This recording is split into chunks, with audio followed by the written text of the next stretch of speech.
Warahmatullahi wabarakatuh. Allahumma salli wa sallim wa barik ala Sayyidina Muhammad wa ala alihi wa sahbihi wa sallim. Allahumma shrah li sadri wa yassir li amri wahlul 'uqdatam min lisani yafqahu qawli. Ibu-ibu, bapak-bapak yang dirahmati oleh Allah Subhanahu wa taala, gimana kabarnya hari ini? Alhamdulillah, tabarakallah, masya Allah. Udah lama nggak ketemu. Saya kalau lama nggak ketemu jamaah Al-Itqan jadi rindu gitu, masya Allah, tabarakallah. Karena seperti yang kita yang ana sampaikan sebelumnya, memang Majlis Ta'lim Al-Itqan itu istimewa, tabarakallah, dan jamaahnya benar-benar mau belajar gitu. Itu yang unik di Majlis Ta'lim Al-Itqan. Semoga hal ini dipertahankan insyaallah. Amin ya rabbal alamin. Masyaallah, alhamdulillah wa syukurillah, kita dipertemukan hari ini lagi dalam keadaan sehat walafiat untuk melanjutkan yakni aktivitas kita dalam atau perjalanan kita dalam menuntut ilmu. Semoga pertemuan kita hari ini menjadi saksi baik buat kita di hari akhir. Amin ya rabbal alamin. Dan seperti biasa, jangan lupa luruskan niat lillahi ta'ala.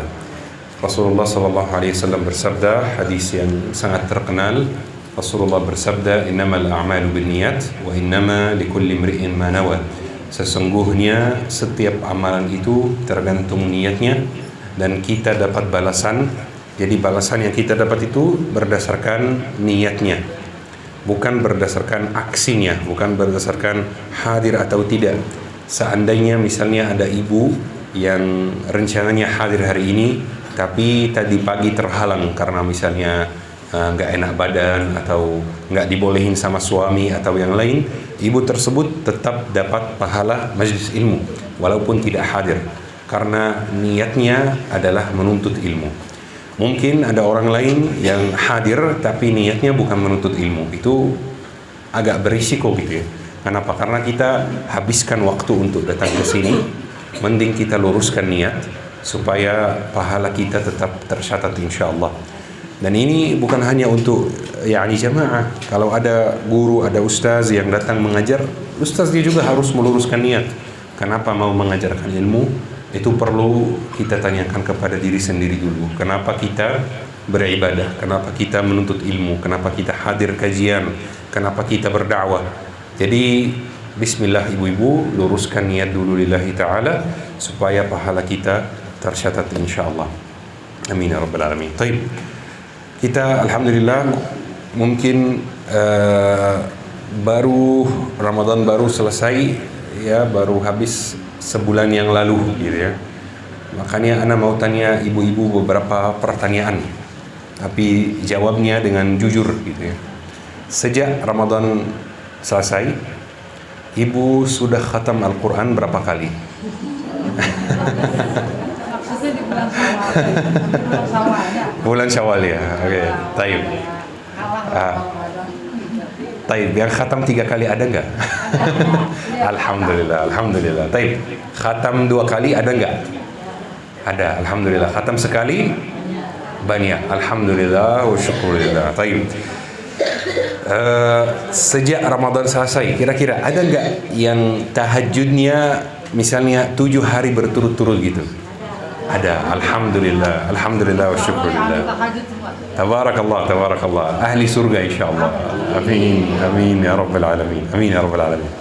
Kadang-kadang ibu-ibu, dan mungkin hal ini kita pernah rasakan, kondisi keimanan kita ya, semangat kita dalam beribadah setelah bulan Ramadan itu menurun. Kadang-kadang kita di bulan Ramadan itu semangat, kemudian setelah bulan Ramadan itu kita semangatnya berkurang. Kenapa kita semangatnya berkurang?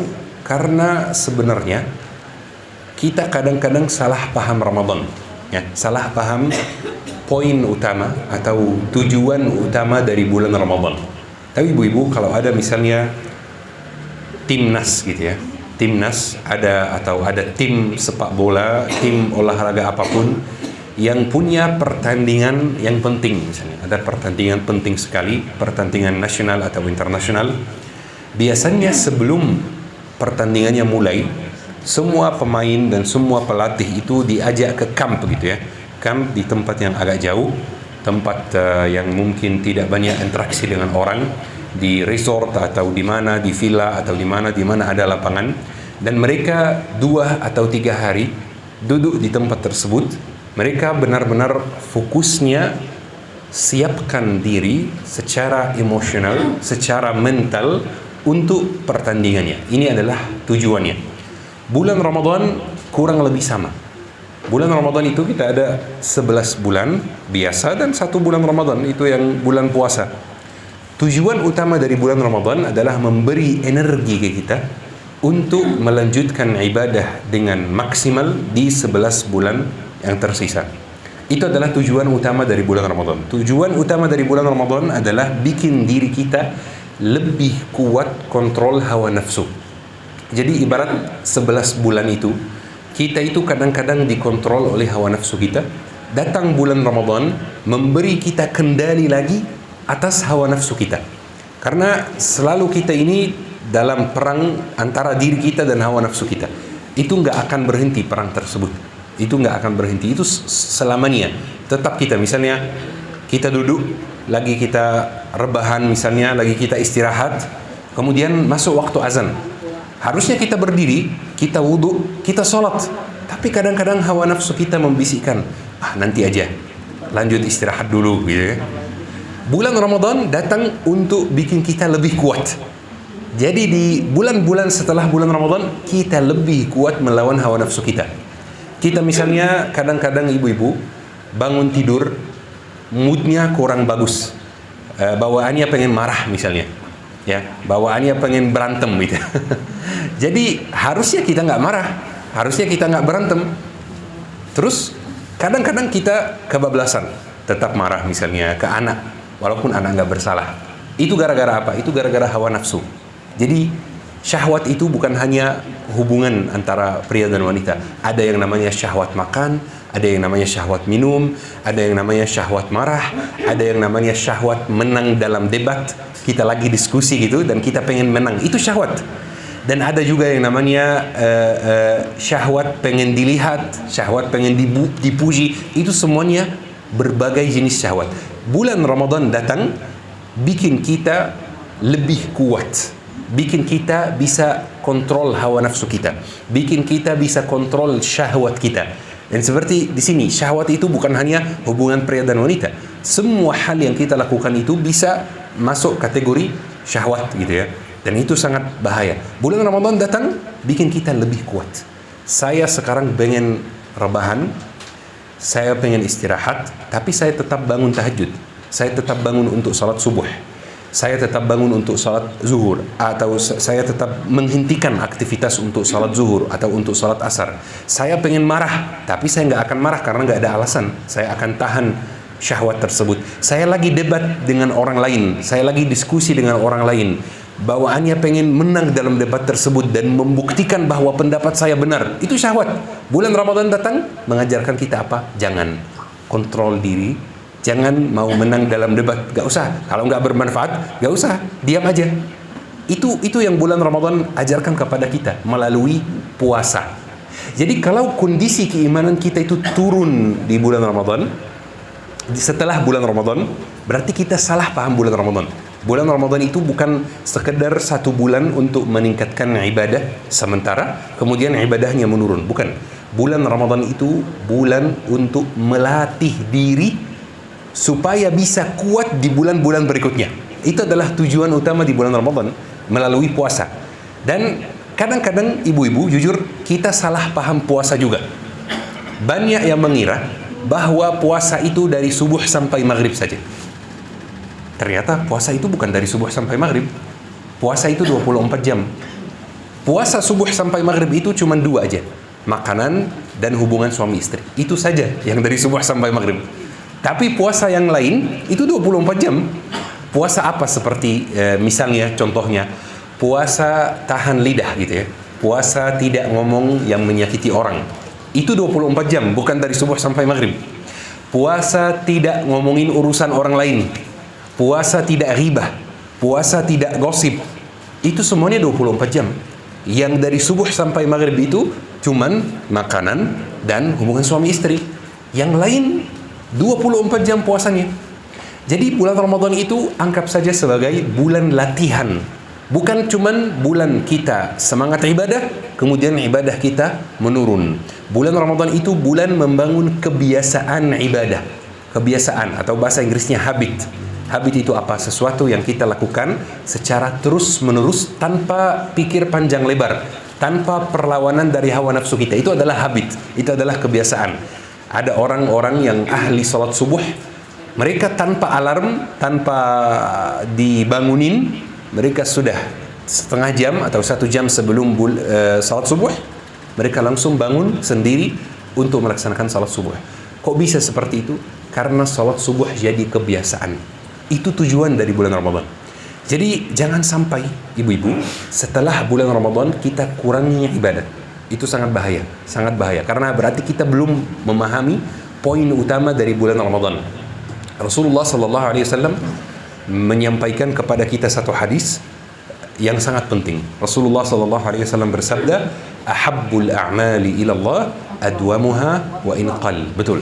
Amalan yang paling dicintai oleh Allah Subhanahu wa taala adalah amalan yang konsisten, amalan yang istiqamah walaupun sedikit. Jadi Allah Subhanahu wa taala tidak memandang banyak atau sedikit dulu. Itu belakangan. Lihat urutannya apa? Konsisten walaupun sedikit. Gak masalah sedikit, gak apa-apa. Yang penting konsisten. Dan ini yang penting yang perlu kita pertahankan setelah bulan Ramadan.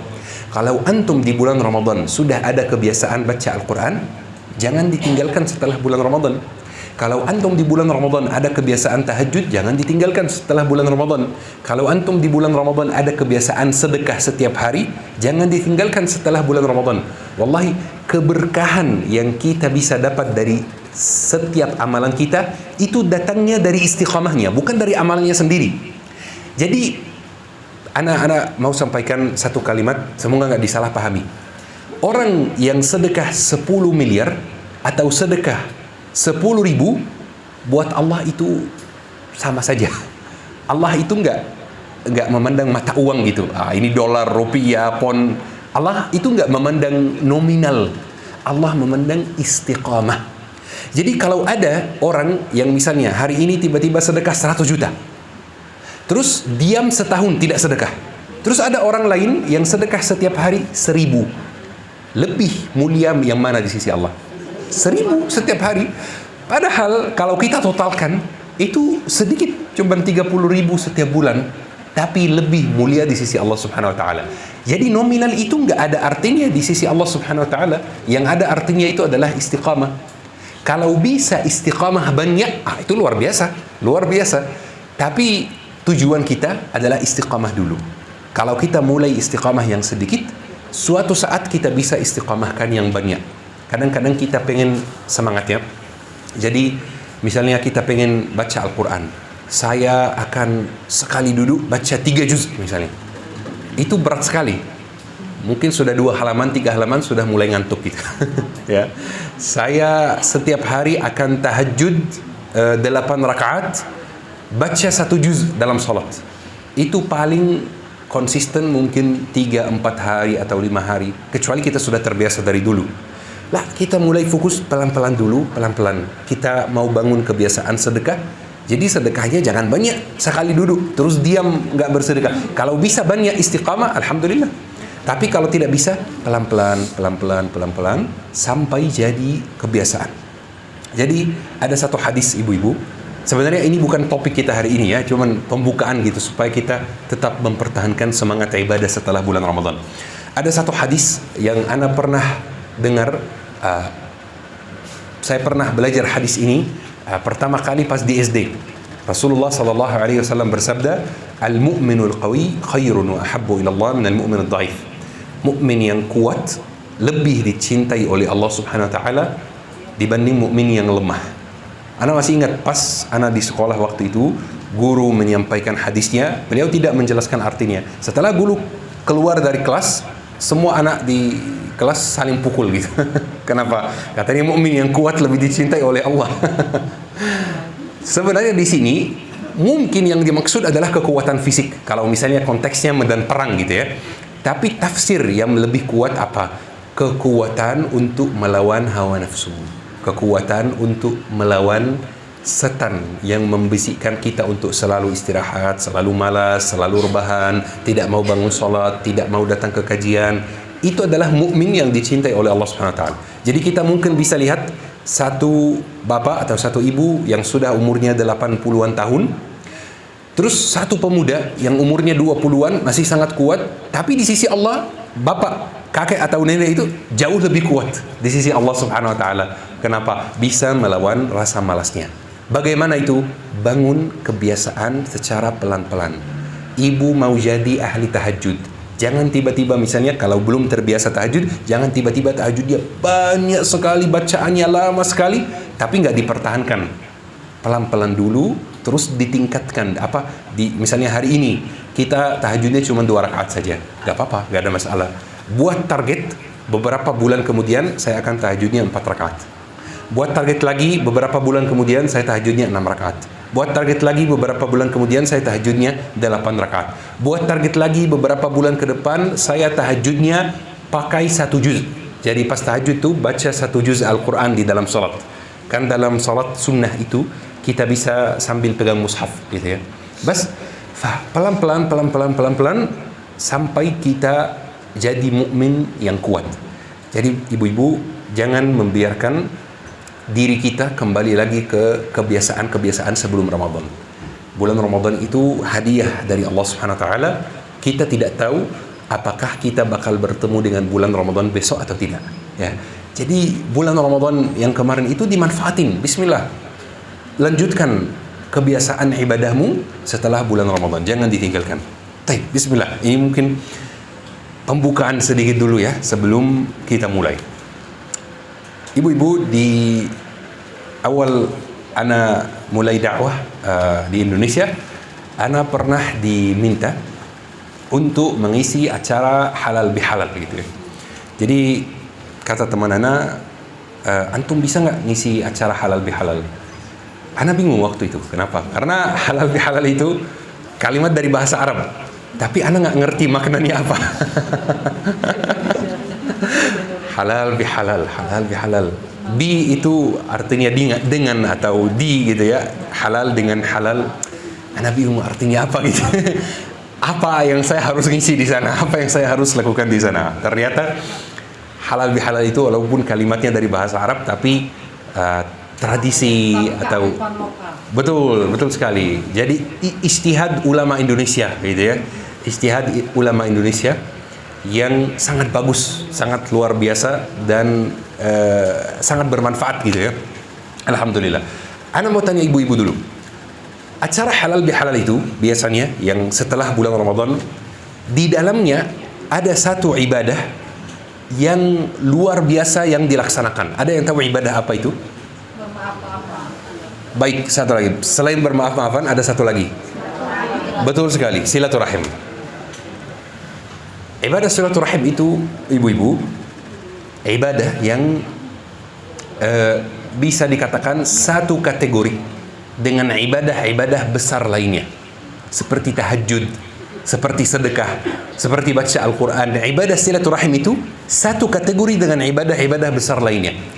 Ana tidak perlu bicara panjang lebar tentang pentingnya silaturahim, tetapi ana mau sampaikan 3 informasi yang perlu kita sebagai orang muslim ketahui tentang ibadah ini. 3 informasi yang sangat penting. Informasi yang pertama, definisi ibadah silaturahim. Ibadah silaturahim itu ibadah apapun yang mengandung interaksi dengan orang lain. Jadi kita misalnya telepon tetangga kita, bagaimana kabarnya, sehat, alhamdulillah, anaknya kemarin jadi kuliah di sana, semoga diberi kelancaran dalam urusannya. Itu silaturahim. Kita telepon sepupu kita yang sudah lama kita nggak ketemu misalnya, kita nanya kabarnya, itu silaturahim. Kita telepon teman satu majelis ta'lim dengan kita, nanya kabarnya, itu silaturahim. Telepon kakak atau adik kita, itu silaturahim. Ibadah apapun yang ada interaksi dengan orang lain, itu silaturahim. Jadi ini informasi yang pertama. Informasi yang kedua, Ibadah silaturahim itu merupakan salah satu kunci lancarnya rezeki. Dan ahli ibadah silaturahim tahu hal ini.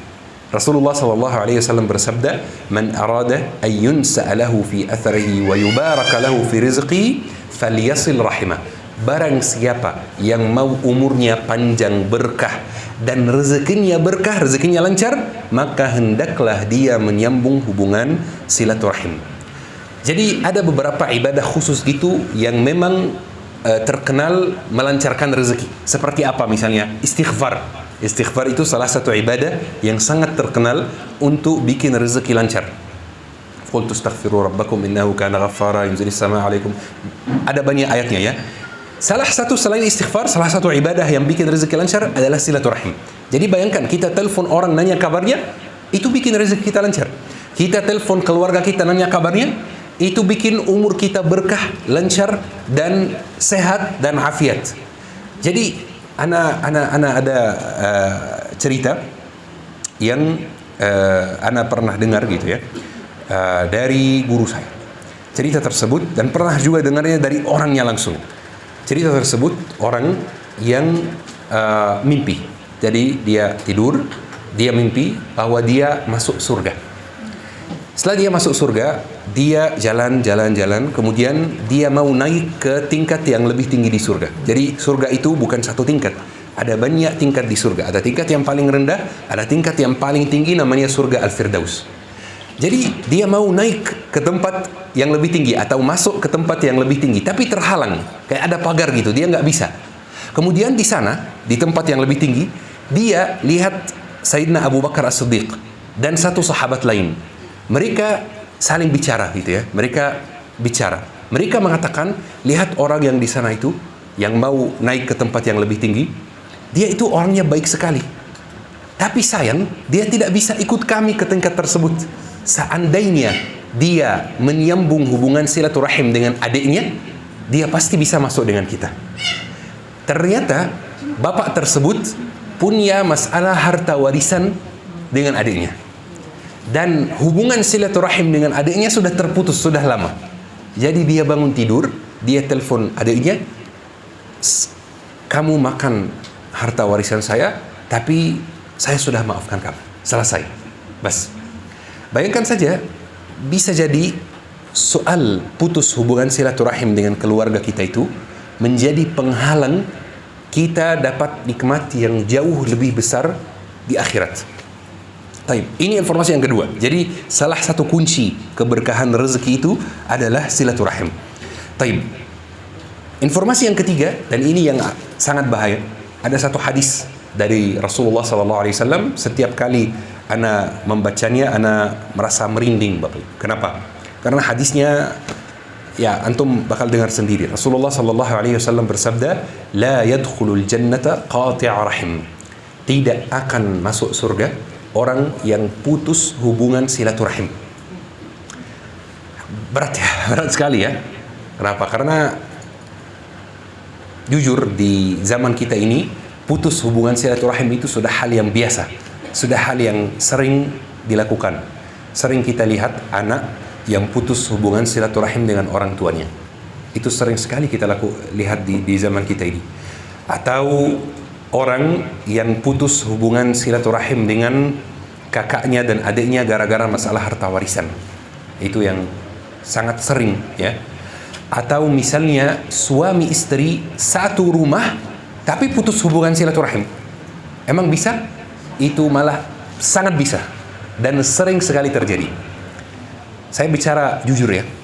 Banyak sekali sekarang rumah tangga umat Islam yang hubungan suami istri itu cuman sekedar membicarakan urusan anak saja. Cuman sekedar membicarakan urusan nafkah saja. Tidak ada hubungan kuat antara suami istri. Jadi yang dibicarakan apa? Sekolah anak, nafkah anak, pendidikan anak, ngaji anak. Tapi suami istri sendiri tidak ada yang apa, dia dengan bahasa anak zaman sekarang deep talk gitu ya. Deep talk itu apa? Pembahasan yang dalam. Jadi duduk berdua bahas apapun yang mereka ingin bahas, mereka bicara santai dan melupakan kalau ini suami ini istri, bicara kayak dua teman yang lagi bicara bersama. Sekarang banyak suami istri yang jarang misalnya ada aktivitas mereka berdua saja. Rasulullah SAW sering ngajak istrinya lari. Di malam hari mereka keluar, kemudian mereka lomba gitu. Mereka siapa yang bakal menang, siapa yang bakal lari dengan cepat gitu ya. Terus Sayyidah Aisyah ceritakan, sebelum atau awal-awal saya menikah, ketika saya dan Rasulullah lomba lari, Rasulullah yang menang. Tapi setelah beberapa tahun menikah, saya lebih berisi gitu ya. Jadi awalnya saya menang, kata Sayyidah Aisyah, awalnya saya menang. Setelah beberapa tahun menikah, saya lebih berisi, jadi Rasulullah SAW yang menang. Bayangkan seorang pemimpin, kepala negara, panglima, pengusaha, bukan hanya satu istri, jadi tanggung jawabnya itu banyak sekali, masih menyempatkan waktu untuk main dengan istrinya. Banyak sekali rumah tangga sekarang yang jarang sekali suami suapin istrinya, atau istri suapin suaminya. Syekh kok jadi bahas rumah tangga gitu? Ini mengandung hubungan silaturahim. Ini mengandung silaturahim. Ini sangat kuat hubungannya dengan soal silaturahim. Main sama istri, suapin istri, suapin suami, itu ibadah. Bukan Ana menyampaikan ini ibadah untuk menyemangati Bapak Ibu. Enggak, ini benar-benar ibadah. Benar-benar ibadah.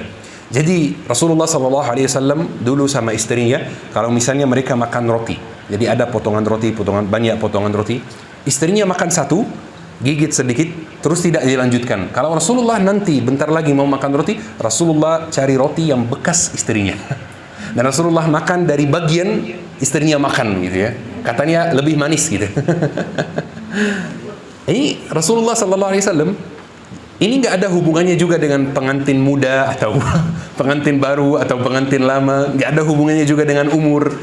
Masih 20-an, masih 30-an, atau sudah 60-an, 70-an. Nggak ada hubungannya sama sekali.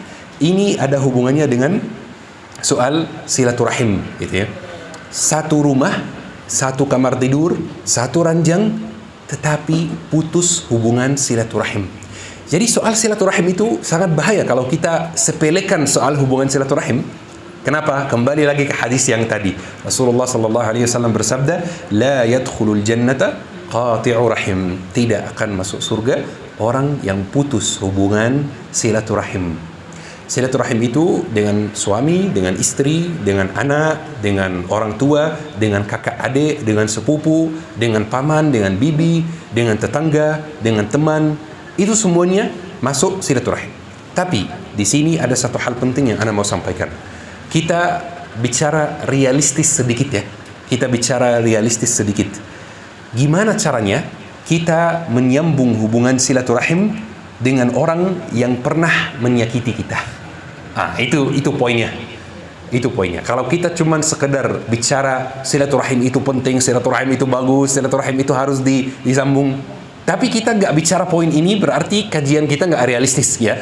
Bagaimana caranya menyambung hubungan silaturahim dengan orang yang membiarkan luka yang sangat mendalam di hati kita? Ana kasih satu contoh misalnya. Itu contoh dari keluarga saya sendiri. Jadi nenek saya almarhumah, nenek saya itu beliau dari provinsi namanya Bani Suef gitu ya. Ini provinsi di Mesir Selatan. Bapaknya, jadi bapak dari nenek saya itu orang terkenal di kampungnya dan punya banyak lahan, rumahnya banyak alhamdulillah dan lain-lain. Punya banyak anak juga. Jadi orangnya alhamdulillah kaya. Semua anak dari bapak tersebut atau bapak dari nenek saya pergi ke Kairo untuk kuliah, untuk menuntut ilmu, untuk kerja dan lain-lain. Dan hanya di kampung tinggal satu anak saja, anak bungsu, tinggal bersama orang tuanya, yaitu adik dari nenek saya. Ketika adik dari nenek saya mulai merasa bapaknya ada tanda-tanda mau meninggal dunia, apa yang dia lakukan? Ketika melihat bapaknya mulai tidak sadar, mulai tidak begitu fokus, dia bawa pengacara atau bawa notaris gitu ya. Di Mesir gak ada yang namanya notaris, biasanya diurus pengacara. Jadi dia bawa pengacara dan dia suruh bapaknya balik nama semua hartanya atas nama dirinya sendiri dan istrinya. Harta tersebut jumlahnya banyak sekali, bisa puluhan miliar. Lahan, rumah, emas, dan lain-lain. Beberapa minggu kemudian bapaknya meninggal dunia. Jadi semua adik, semua kakak pulang ke kampung untuk jenazah dan lain-lain. Lewat beberapa hari mereka berkumpul bersama untuk membahas soal harta warisan. Sangat normal. Jadi nenek saya mengatakan, kita mau list dulu hartanya seperti apa. Ada rumah ini, ada rumah itu, ada tanah ini, ada tanah itu, supaya kita bisa bagikan sesuai syariat. Jadi adik tersebut masuk kamar tidur, bawa koper, isinya pakaian. Katanya ini adalah harta warisan bapak. Nggak ada lagi. Semua lahan, semua rumah itu sudah dihibahkan ke saya sebelum dia meninggal dunia. Jadi harta warisannya cuma pakaian saja gitu. Pakaiannya saja. Taib. Apa yang terjadi? Alhasil dari masalah ini apa yang terjadi? Putus hubungan silaturahim antara kakak adik. Khalas, putus total. Ini adik tersebut melukai hati saudaranya dengan perilakunya yang seperti itu dan menzolimi saudaranya. Bagaimana caranya menyambung hubungan silaturahim dengan adik tersebut? Tidak mudah, sangat-sangat berat. Karena harta warisan itu hak. Jadi kalau kita ada keluarga kita yang sudah meninggal dunia dan kita mengharapkan harta warisannya, itu bukan hal yang buruk. Itu hak ahli waris. Jadi selama kita masih ada nafas, harta kita milik kita. Kalau malakul maut sudah datang mencabut nyawa kita, harta kita otomatis kepemilikannya di sisi Allah berpindah dari kita ke ahli waris. Jadi ketika ada ahli waris yang mau menuntut haknya, itu haknya boleh, sangat boleh, nggak ada masalah. Ya ini misalnya ini HP saya diambil oleh orang, saya ambil lagi. Ya biasa aja, ini memang HP saya. Harta waris juga sama. Harta waris otomatis kepemilikannya berpindah ke ahli waris. Itu hukum Allah, ini syariat Allah, keputusan Allah. Taib. Si adik itu menipu saudaranya, melukai hati saudaranya. Gimana caranya menyambung hubungan silaturahim? Ini yang kita mau bahas. Karena kalau sekedar membicarakan silaturahim itu mudah, kita semua tahu pentingnya silaturahim. Anak kasih contoh lagi misalnya, ada ini curhatan dari seorang ibu yang konsultasi dengan anak. Beliau itu punya suami yang kerja di kapal minyak bumi. Kapal minyak bumi itu di Timur Tengah, di sini juga di Kalimantan, di banyak tempat. Itu biasanya kadang-kadang krunya berhari-hari di lautan dan tidak ada sinyal, tidak ada komunikasi dengan dunia luar sama sekali. Jadi sistemnya suaminya itu kerja di kapal 3 bulan baru dia pulang. Misalnya sebulan atau berapa. Jadi suatu hari ketika suaminya baru berangkat, adik dari suaminya, itu adik ipar, datang ke rumahnya mengantar makanan atau mengantar apa gitu ya. Dia ketuk pintu, tidak ada yang buka. Ternyata si ibu itu nggak ada di rumah. Jadi karena adik ipar itu otaknya tidak baik, dia mulai curiga sama si ibu. Dia kemana? Apa dia kenal sama seseorang? Apa dia selingkuh? Apa dia punya selingkuhan? Dia bukannya tabayun, harusnya dia tidak mikir seperti itu. Itu nggak boleh masuk pikiran kita. Itu pikiran yang sangat tidak baik, ya. Tapi kalaupun ada pikiran seperti itu, harusnya ada tabayun gitu ya. Harusnya ada proses tabayun. Nah, si adik ipar itu tidak tabayun sama sekali. Dia itu mulai membicarakan hal ini di antara keluarga. Jadi sudah kayak muncul reputasi buruk untuk ibu tersebut, bahwa ibu itu wanita yang tidak baik, wanita yang punya selingkuhan. Ketika suaminya pulang, ternyata dia itu punya bisnis sama temannya dan dia sudah izin sama suaminya, makanya dia sering keluar. Jadi atas sepengetahuan suaminya. Tapi yang lebih menyakiti lagi, suaminya tidak tegas. Suaminya tidak misalnya bicara dengan terbuka, membela istrinya, dia diam saja. Jadi sakit hati sama keluarga suaminya dan sakit hati sama suaminya juga. Taib, menyambung hubungan silaturahim dengan keluarga suami. Itu gimana caranya? Itu yang paling berat. Bayangkan ada orang yang tuduh kita selingkuh, tuduh kita punya hubungan yang tidak syar'i, tuduh kita zina. Tuduhan zina itu tuduhan yang berat sekali. Jadi kita kan ada satu buku yang terkenal namanya Al-Kabair. Al-Kabair itu artinya dosa-dosa besar. Dosa-dosa besar itu 10. Ya, ada 10 dosa besar. Kadang-kadang dihitung 7, tapi yang paling terkenal 10. Misalnya apa dosa besar itu? Dosa besar itu adalah zina misalnya. Ada lagi apa? Mencuri. Itu dosa besar juga. Apalagi ada lari dari medan perang. Ketika kaum muslimin sudah di medan perang melawan kaum kafirin, kemudian ada satu orang muslim yang lari dari medan perang, itu dosa besar. Apalagi syirik pasti, itu nomor 1. Terus salah satu dosa besar adalah menuduh wanita berzina.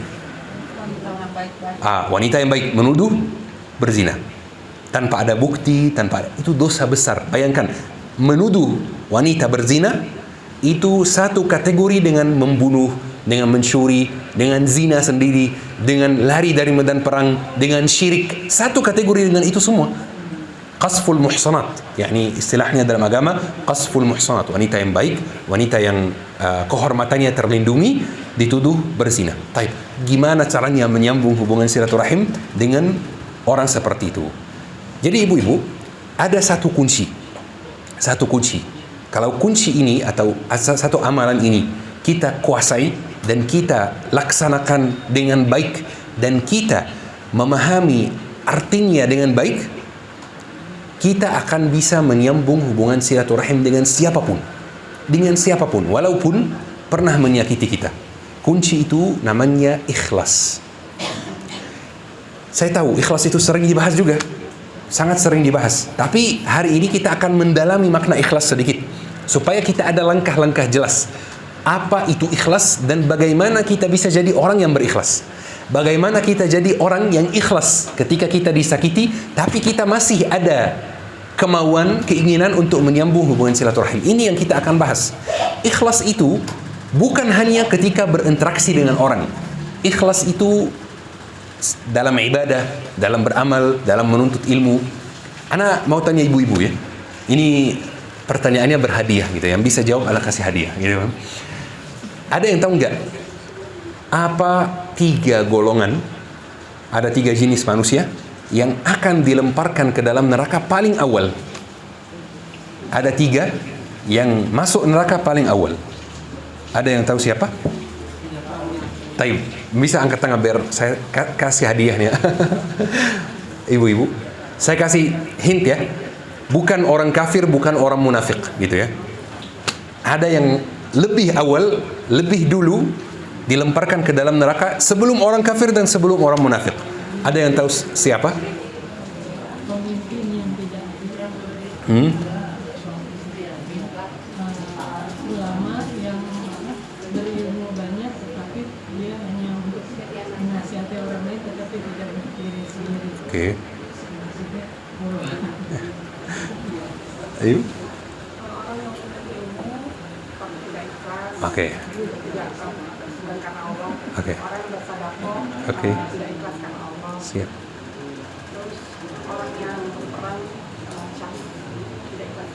Betul sekali. Ini jawaban yang benar.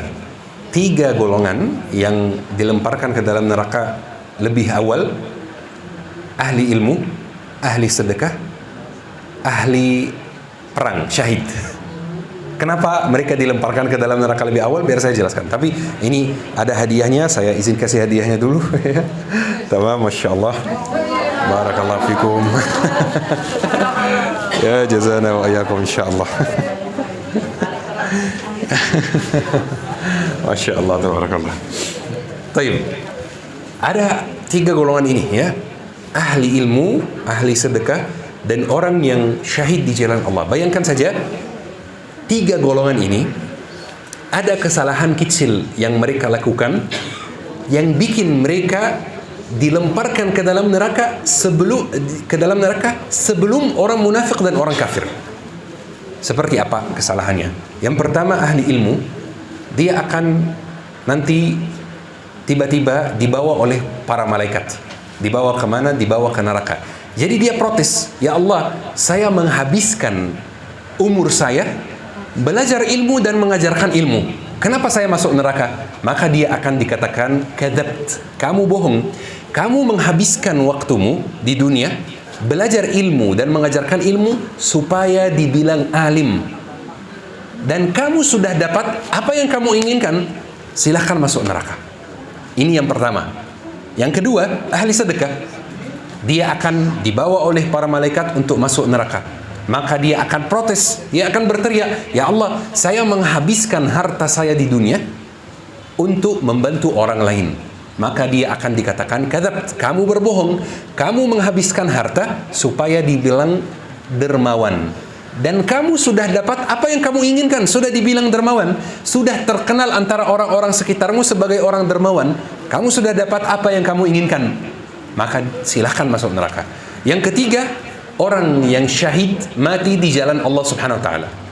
Dia akan dibawa oleh para malaikat untuk masuk neraka.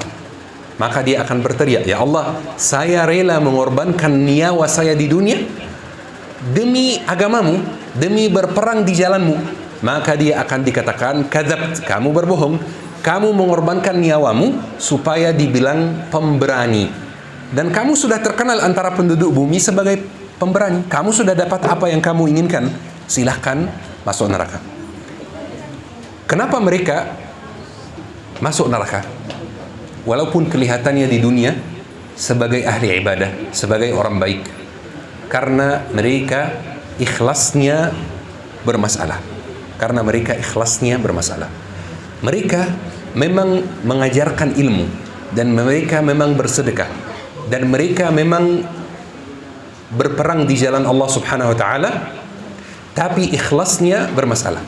Mereka tidak melakukan itu semua lillahi taala. Taib.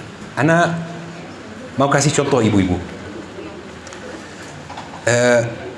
Kalau misalnya satu hari ibu sudah tunggu suami pulang, misalnya ibu tunggu menyambut suami, ibu sudah masak masakan yang suami suka, sudah menghabiskan waktu lama untuk memasak itu, dan sudah membersihkan rumah, merapikan rumah, sudah wangi, sudah nunggu nyambut suami. Tiba-tiba pas suami masuk, suami tidak memperhatikan apapun yang ibu lakukan. Ternyata suami cicip makanannya sedikit, kemudian suami bilang, kok keasinan ya? Itu. Terus setelah itu suami ganti baju, ternyata mau keluar. Kenapa? Saya ada janjian sama si fulan gitu. Kira-kira ibu kecewa nggak kira-kira? Pasti kecewa. Baik. Sama juga contohnya, bapak misalnya kerja seharian di luar rumah, kerja keras untuk kumpulkan uang, untuk menyediakan hidup yang baik, yang layak buat keluarga. Kemudian tiba-tiba pulang ke rumah, istri marah sedikit, kemudian istri menyampaikan atau mengatakan, saya tidak pernah melihat kebaikan sedikit pun dari kamu. Bapak-bapak kecewa nggak kira-kira? Pasti kecewa, pasti kecewa. Taib. Ayo kita analisis bersama ya. Ayo kita telusuri bersama. Kenapa muncul rasa kecewa? Rasa kecewa itu kenapa muncul di dalam diri kita? Rasa kecewa muncul karena betul. Ini jawaban besarnya ya.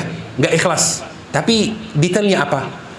Rasa kecewa muncul karena kita mengharapkan sesuatu dari lawan kita. Ini alasannya. Jadi misalnya ibu sudah seharian capek di rumah, merapikan rumah, sudah membersihkan rumah, sudah siapkan makanan yang sangat enak, sudah wangi untuk menyambut suami. Tiba-tiba suami masuk, ibu harap apa? Setidaknya suami tetap di rumah, nggak keluar lagi. Setidaknya suami senyum, setidaknya ada tanda-tanda ridha di muka suami, setidaknya suami memuji apa yang ibu lakukan. Bilang makanannya enak, Masya Allah wangi sekali, rumahnya rapi, aku senang. Setidaknya itu, ketika ibu tidak mendapatkan apa yang diharapkan, muncul dalam diri kita rasa kecewa. Dan itu manusiawi, itu normal. Taib. Ketika bapak capek kerja, banyak sekali masalah. Mencari nafkah itu tidak mudah sama sekali. Mencari nafkah, capek-capek, menerima banyak masalah dan tantangan dari orang lain, mungkin dari atasan, mungkin dari ini, mungkin dari itu. Demi apa? Demi istri dan anak.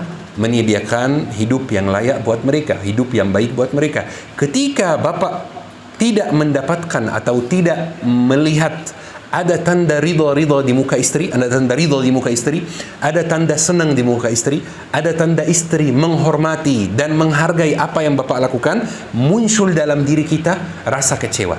Jadi kita bisa simpulkan, muncul dalam diri kita rasa kecewa itu gara-gara apa? Gara-gara kita berharap kepada manusia. Betul. Itu asal usul munculnya rasa kecewa. Kita berharap kepada manusia. Sayyidina Ali bin Abi Thalib pernah mengatakan satu kalimat yang kita perlu renungkan. Ya, Sayyidina Ali bin Abi Thalib itu sahabat mulia, dan pasti kata-katanya itu diucapkan berdasarkan pengalaman dan ilmu yang luar biasa. Kata Sayyidina Ali bin Abi Thalib, saya sudah merasakan semua kepahitan yang ada di dunia ini, dan tidak ada yang lebih pahit daripada berharap kepada manusia. Perhatikan kalimatnya. Saya sudah merasakan semua kepahitan yang ada di dunia ini, dan tidak ada yang lebih pahit daripada berharap kepada manusia. Itu benar-benar sesuatu yang paling pahit di dunia. Berharap kepada manusia. Walaupun manusia itu manusia terdekat. Suami kita, istri kita, anak kita. Banyak sekali kekecewaan yang muncul dalam diri kita gara-gara anak kita. Kita mungkin ibu menghabiskan banyak tenaga, waktu, kesempatan yang hilang untuk membesarkan anak. Mungkin kalau nggak ada anak, ibu hidupnya sekarang berbeda. Mungkin sekarang sudah bisa punya bisnis itu, ini.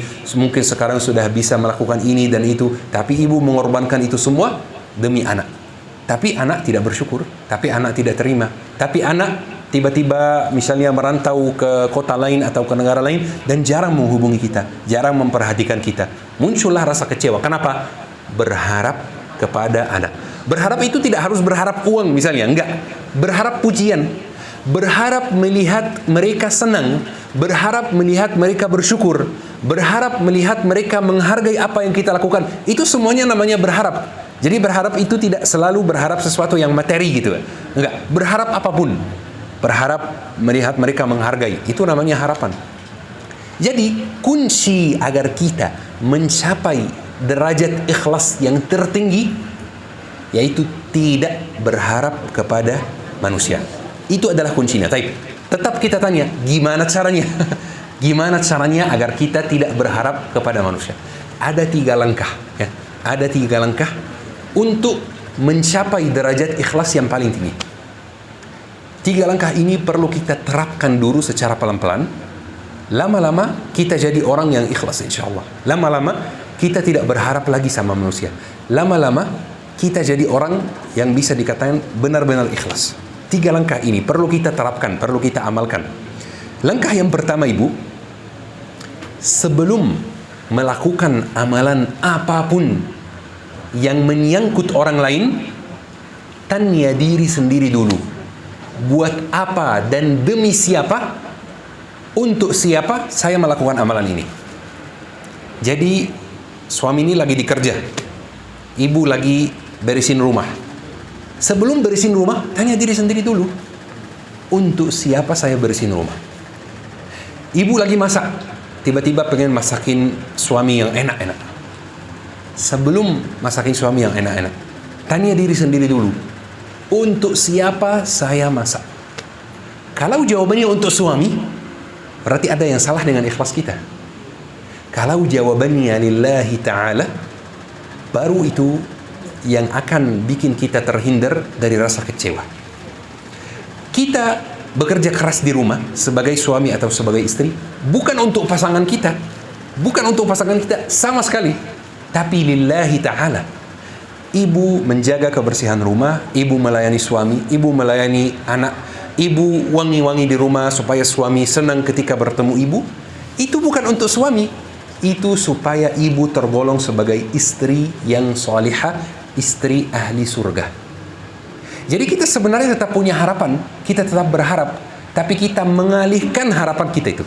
Daripada berharap kepada manusia, kita berharap kepada Allah Subhanahu wa Ta'ala.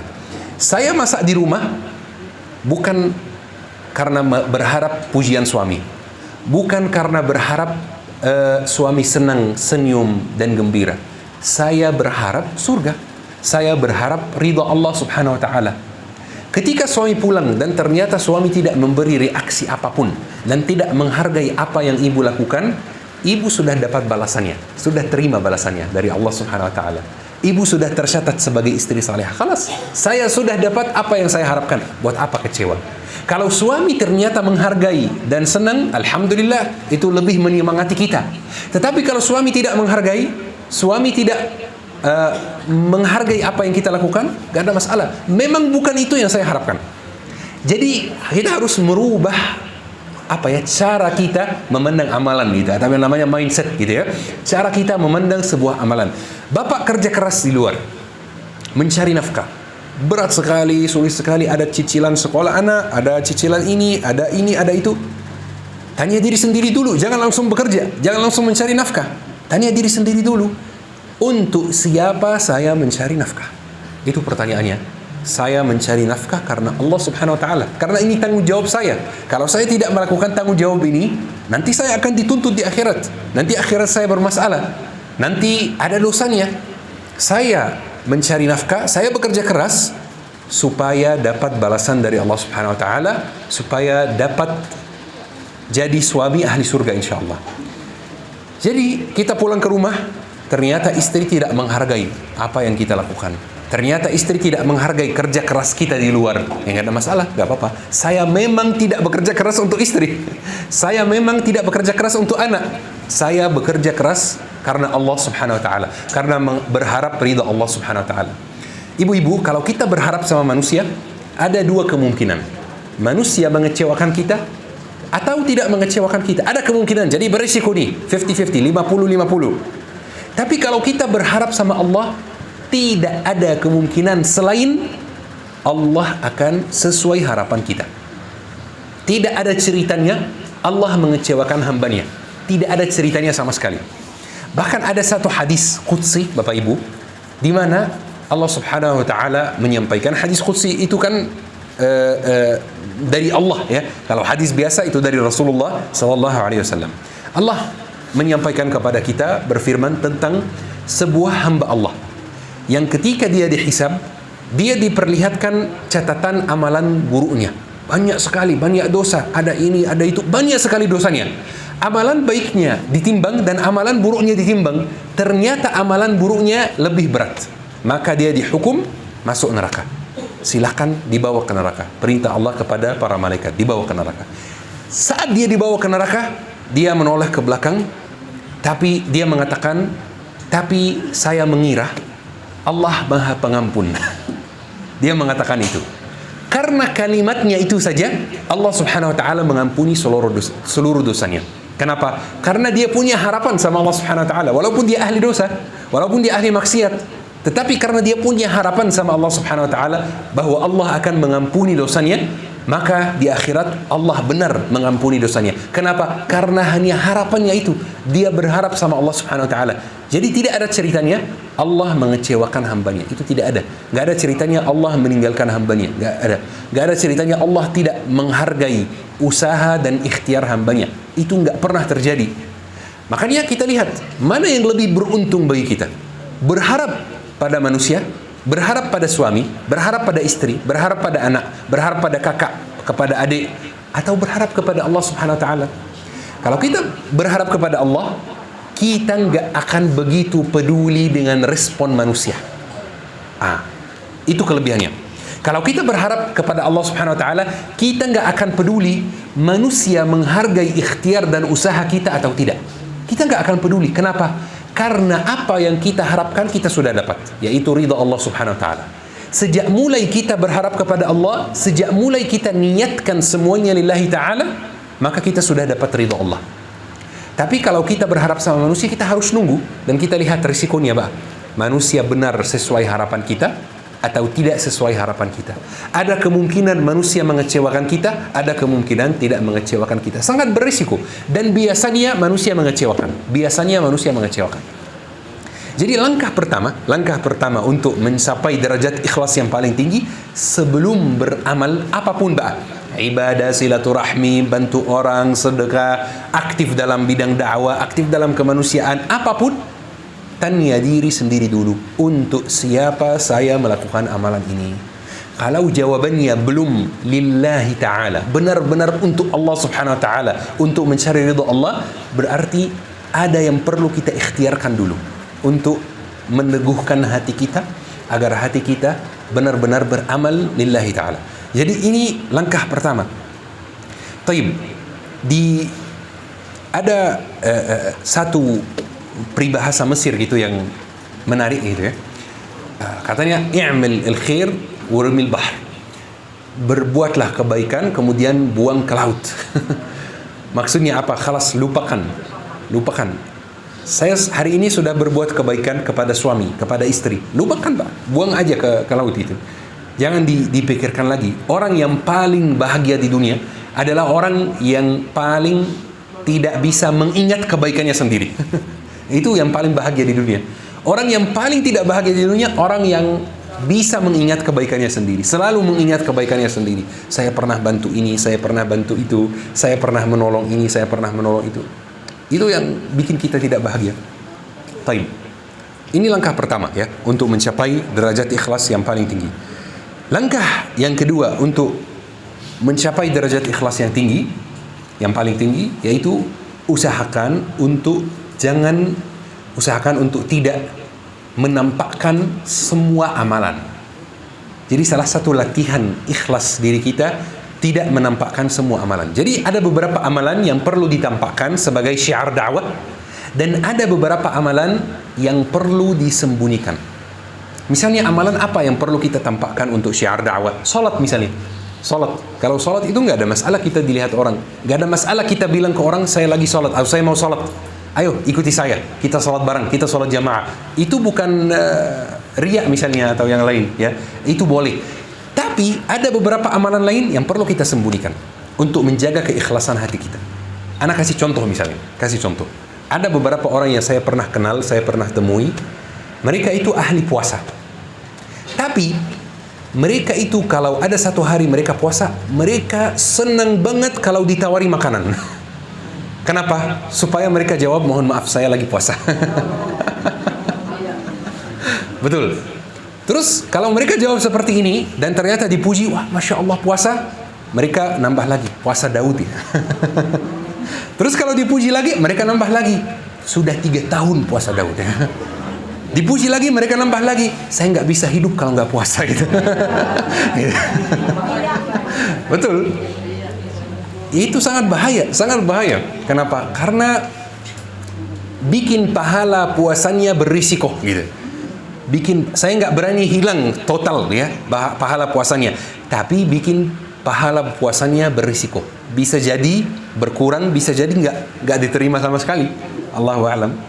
Tidak semua amalan perlu ditampakkan. Guru saya dan murabbi saya dulu suka kasih kami beberapa latihan untuk meningkatkan keikhlasan.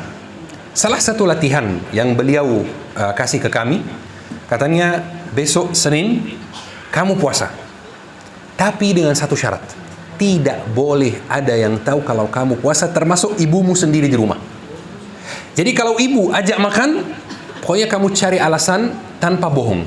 Pokoknya nggak boleh ada satu orang pun tahu kalau kamu puasa. Kalau ada yang tahu, silahkan ambil gelas air, minum, batalkan puasamu. Hari ini nggak terhitung. Latihannya nggak sukses. Sebenarnya tidak harus seketat itu. Itu cuma latihan saja, sekali atau 2 kali aja. Jadi bayangkan Mbak kita caranya gimana?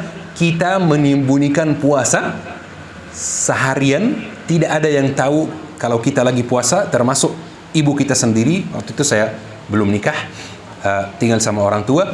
ibu kita sendiri, bapak kita sendiri. Jadi waktu makan siang saya harus cari alasan gitu ya.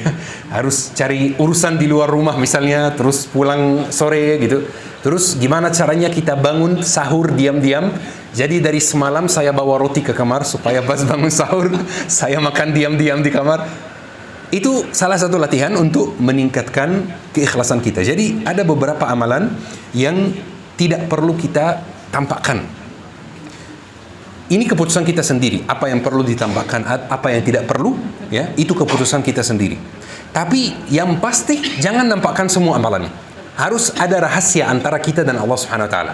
Harus ada amalan khusus antara kita dan Allah Subhanahu wa taala yang tidak diketahui orang lain. Itu harus. Dan ini sangat melatih ikhlas dan sangat berpengaruh pada ikhlas kita pada silaturahmi. Kalau kita memang sudah punya ikhlas yang kuat, silaturahmi kita dengan ikhlas bisa kuat juga. Ini langkah yang kedua. Langkah yang ketiga, usahakan apa yang antum sembunyikan lebih baik dari apa yang antum tampakkan. Maksudnya apa? Saya kasih contoh. Ada satu sahabat yang pernah bertanya tentang akhlak Abu Bakar As-Siddiq. Seperti apa akhlak Abu Bakar As-Siddiq? Apa yang bikin Abu Bakar As-Siddiq itu menjadi sahabat besar yang sangat mulia? Jadi orangnya menjawab, kana sirruhu afdala min alaniyatihi. Apa yang dia sembunyikan, amalan-amalan yang dia sembunyikan itu jauh lebih baik daripada amalan-amalan yang dia tampakkan. Untuk mencapai derajat ikhlas, usahakan seperti ini. Taib, mau cek seperti apa kita dalam langkah ketiga ini. Cek ketika antum salat di kamar sendiri. Mana yang lebih khusyuk, mana yang lebih indah, mana yang lebih lama dibanding salat yang dilihat oleh orang lain. Misalnya kita lagi salat dilihat oleh orang lain. Kadang-kadang bacaannya tiba-tiba khusyuk, lama sekali. Surat Al-Fatihah pelan-pelan bacanya supaya salatnya lebih lama. Baca surat yang agak panjang sedikit supaya salatnya terlihat lebih lama. Tapi kalau kita salat di kamar sendiri, kadang-kadang salatnya mode kilat gitu. Nah, itu perlu kita cek. Kalau kita ingin mencapai derajat ikhlas tertinggi, usahakan salat yang di kamar sendiri itu tidak dilihat oleh orang lain jauh lebih indah daripada salat yang dilihat oleh orang lain. Kita lagi mau meningkatkan soal amalan sedekah misalnya. Kita lagi mau jadi ahli sedekah. Lihat, sedekah yang ditampakkan, karena sedekah itu tidak harus selalu disembunyikan ya. Sedekah itu kadang-kadang perlu ditampakkan sebagai syiar dakwah. Tapi kalau antum mau menampakkan sedekah, usahakan secara sembunyi-sembunyi ada sedekah juga yang tidak diketahui orang lain, yang lebih baik dari sedekah yang ditampakkan. Jadi ini langkah yang ketiga. Usahakan apa yang kita sembunyikan lebih baik dari apa yang kita tampakkan. Misalnya contohnya Abu Bakar As-Siddiq, contoh yang tadi. Abu Bakar As-Siddiq itu kalau salat di masjid di depan orang, saking khusyuknya nangis di dalam salat. Ini yang dia tampakkan. Terus bagaimana dengan apa yang dia sembunyikan? Itu pasti jauh lebih khusyuk. Bahkan Abu Bakar As-Siddiq itu pas Rasulullah sakit di akhir hidupnya, ketika Abu Bakar As-Siddiq yang dipilih mengimami salat sebagai pengganti Rasulullah, awalnya Abu Bakar As-Siddiq tidak mau. Kenapa Abu Bakar As-Siddiq tidak mau? Karena kalau Abu Bakar As-Siddiq mendengar Al-Quran langsung nangis. Jadi takut gak bisa jamaah, gak bisa khusyuk di dalam salat karena baca nangis seperti itu. Ini yang tampak di depan orang. Bayangkan saja apa yang Abu Bakar As-Siddiq lakukan di kamar sendiri ketika tidak dilihat oleh orang lain. Pasti jauh lebih indah. Jadi ini langkah yang ketiga. Usahakan selalu apa yang antum tampakkan lebih baik dari apa yang antum sembunyikan. Bukan hanya dari segi amalan, dari segi akhlak juga. Karena mohon maaf, Bapak Ibu, kadang-kadang kita itu terlalu ramah sama orang, tapi sama keluarga kita sendiri berubah gitu. Misalnya bapak di luar rumah senyumnya Masya Allah lebar sekali, ramah sekali, masuk rumah tiba-tiba senyumnya hilang. Harusnya sebaliknya ya. Kita tetap ramah sama orang, tapi jauh lebih ramah sama keluarga kita sendiri. Kita dermawan sama orang, tapi jauh lebih dermawan sama keluarga kita sendiri. Seperti itu. Yang kita sembunyikan di rumah tangga kita sendiri, itu lebih baik dari yang kita tampakkan kepada orang lain. Jadi ini 3 langkah untuk mencapai derajat ikhlas tertinggi. Ibu-ibu, kalau kita sudah menguasai 3 langkah ini, ana yakin dan ana pastikan antum akan bisa menyambung hubungan silaturahim dengan orang yang pernah menyakiti antum. Kenapa? Karena apa yang antum harapkan bukan pujian dia, bukan respon dia, bukan balasan dia, tetapi ridha Allah Subhanahu wa taala. Dan sejak kita niatkan lillahi taala, kita sudah dapat ridha Allah Subhanahu wa taala. Tahu ibu-ibu, dari pengalaman saya pribadi, ada beberapa orang yang putus hubungan silaturahim dengan ana. Beberapa orang, mereka yang putus, bukan saya yang putus. Setiap Ramadan, setiap Idul Fitri, setiap Idul Adha, saya telepon mereka dan tidak diangkat. Saya senang. Kenapa? Karena saya sudah dapat pahalanya. Saya memang tidak telepon buat mereka. Mohon maaf buat mereka, buat saya, mereka itu biasa aja gitu. Saya nggak begitu peduli dengan mereka. Yang saya peduli apa? Saya peduli dengan ridha Allah Subhanahu wa taala. Jadi saya tetap telepon mereka, nggak diangkat, nggak apa-apa. Saya kirim pesan di WA, nggak dibalas, dibaca saja, nggak masalah sama sekali. Saya sudah dapat apa yang saya harapkan. Yang saya harapkan ridha Allah. Bukan respon mereka. Mereka tidak respon, sama sekali tidak penting buat saya. Bas. Kita menyambung hubungan silaturahim dengan ipar, dengan mertua, dengan suami, dengan istri, dengan orang tua, dengan adik atau kakak kita yang makan harta warisan kita, bukan karena kita suka sama mereka. Gak harus ada rasa suka dalam silaturahim, tidak harus. Kita menyambung hubungan silaturahim karena kita berharap ridha Allah Subhanahu wa taala. Kita berharap rezeki kita lancar melalui silaturahim tersebut. Wallahi salah satu, kadang-kadang kalau ada yang misalnya teman yang bertanya ke ana, akhir-akhir ini rezeki saya susah sekali. Jadi saya mulai brainstorming sama dia, mulai pikir-pikir sama dia, renungkan kira-kira masalahnya apa. Kemudian saya tanya, tahajudnya bagaimana? Dia bilang, tahajud saya aman. Sedekahnya bagaimana? Sedekah saya aman. Terus saya tanya, kira-kira mata kita ini melihat sesuatu yang haram atau tidak? Katanya enggak, saya alhamdulillah bisa menjaga pandangan. Kemudian saya tanya, gimana dengan istighfarnya? Katanya, setiap hari saya istighfar 1000 kali. Berarti silaturahim. Ini yang bikin masalahnya. Ini yang bikin rezeki kadang-kadang kurang lancar. Silaturahim. Saya tanya, siapa orang dalam keluarga antum atau dalam lingkungan antum yang sudah lama antum tidak hubungi? Sudah lama antum tidak tanya kabar? Ada fulan, ada fulana, ada... Coba antum hubungi besok, telepon besok, dan lihat efeknya. Lihat pengaruhnya langsung dalam rezeki. Pengaruhnya itu instan gitu. Langsung kita lihat. Bas, kita menyambung hubungan silaturahim bukan karena kita suka sama orangnya, bukan karena kita senang gitu sama orang, bukan, nggak harus. Kalau suka alhamdulillah ya, kalau suka alhamdulillah. Tapi kalau kita nggak suka, nggak ada masalah. Tetap kita bisa menyambung hubungan silaturahim juga karena harapan kita adalah Allah Subhanahu wa taala. Taib. Sebelum kita tanya jawab, ana mau sampaikan 2 hal dulu. Satu cerita, satu hadis. Ini penutup kajian kita hari ini sebelum sesi tanya jawab. Jadi tolong Bapak Ibu perhatikan. Ada satu hadis. Hadis ini hadis yang ana hampir baca setiap minggu.